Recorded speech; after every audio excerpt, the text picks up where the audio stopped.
नारी शक्ति welfare association, जो कि एक चैरिटेबल ऑर्गेनाइजेशन है, इसकी प्रेसिडेंट फाउंडर सफीना जोसेफ ने कहा कि विगत कई वर्षों से हम इस संस्था को सफलतापूर्वक चला रहे हैं। आज हमारे साथ देश की 30,000 महिलाएं जुड़ी हैं। उन्होंने कहा कि नारी शक्ति महिला सशक्तिकरण के द्वारा महिलाओं को मजबूती प्रदान करता है, उनके हक की लड़ाई लड़ता है। हम उन सभी महिलाओं का सम्मान करते हैं, उन्हें आगे बढ़ने का मौका देते हैं। 21वीं सदी नारी की सुखद संभावनाओं की सदी है। महिलाएं अब हर क्षेत्र में आगे आने लगी हैं। आज नारी शक्ति जागृत और सक्रिय हो चुकी है, पर आज भी समाज में कहीं न कहीं उपेक्षा के शिकार होती है। फिर चाहे वह doctor, engineer, pilot, lawyer, teacher या जो कुछ भी हो। पर जो लोग नारी की उपेक्षा और अवहेलना करते हैं, उसे नीचा दिखाने का प्रयत्न करते हैं, उन्हें शायद ये पता नहीं है कि नारी जब अपने ऊपर थोपी हुई बेड़ियों एवं कड़ियों को तोड़ने लगेगी, तो विश्व की कोई शक्ति उसे नहीं रोक पाएगी। उन्होंने आगे कहा कि कुछ लोग समाज में मेरी छवि को धूमिल करने का प्रयास कर रहे हैं। इनका उद्देश्य है मुझसे 20 लाख रुपए की रंगदारी वसूलना। ये लोग समय समय पर मुझे धमकियां भिजवाते हैं और अगर उन्हें ये रकम नहीं दी गई तो विभिन्न मीडिया प्लेटफॉर्म पर मुझे बदनाम करेंगे, ऐसा संदेश वो मुझ तक भिजवाते हैं। मेरा व्यक्तिगत तौर पे इनसे कोई संबंध नहीं है।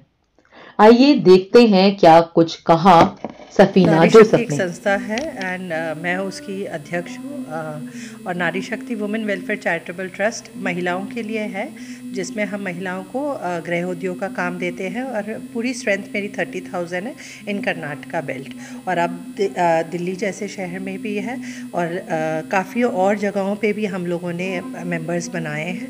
और जहाँ पे हम जो भी महिलाओं की कोई भी प्रॉब्लम्स होती है हर चीज़ को सॉल्व करते हैं, अवेयरनेस कैंप्स देते हैं, मेडिकल कैंप्स देते हैं, और कई बार हमने ऐसे कार्यक्रम यहाँ पर दिल्ली में भी किए हैं, अवेयरनेस कैंप, जहाँ पर मेडिकल मिनिस्ट्री लेवल तक भी लोगों ने उसमें सहयोग दिया और पार्टिसिपेट किया है।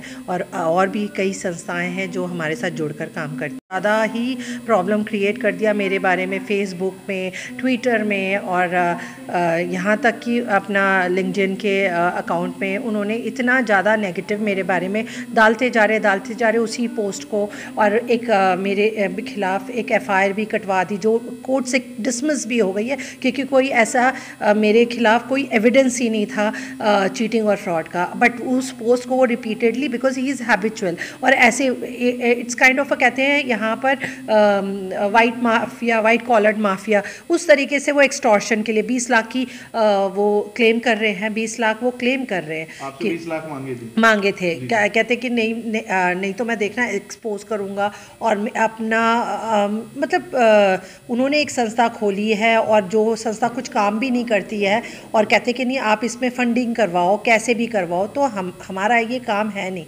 और उनको मेडिकल हॉस्पिटल खोलने के लिए वो फंडिंग मांग रहे थे, लेकिन हमारा ऐसा कोई है नहीं है रिसोर्स। और उस एवज पे उन्होंने बहुत सारी नेगेटिव चीज़ें, पहले तो शुरू में गाली गलौज, फ़ोन, कई लोगों से फ़ोन करवाते थे एक्सटॉर्शन के लिए, फ़ोन करवा कर मैं गालियाँ गलौज, बहुत सारी चीज़ें ऐसे करने के बाद फिर रिसोर्स के थ्रू एफआईआर करवा दी। फिर पता चला, फिर एविडेंस के through it could not work, मेरा कोर्ट में वो केस डिसमिस हो गया था। अभी मैं ये कहती हूँ कि दैट इज़ ऑल इररिलेवेंट, और जो वो पोस्ट डाल रहे हैं, because he is, I don't know मतलब वो क्यों ऐसे कर रहे हैं। और मैं ही नहीं और भी लोग हैं, काफ़ी लोगों के बारे में उन्होंने पोस्ट ऐसे ही डाला है कि ये चीट कर रहा है, वो चीट कर रहा है, हर किसी के पोस्ट वो डालते रहते हैं कि क्योंकि मुझे लग रहा है he is using this to extort money from people हैं। और ऐसे ही कोई और भी नारी शक्ति संस्था के बारे में कुछ भी गलत लिखता है या गलत बोलता है, तो मैं definitely I will be taking a strict और मैं सख्त कार्रवाई करूंगी, और लीगली उन लोगों को, लीगल ग्राउंड्स में उन लोगों को जो भी एक्शन है I will be taking that.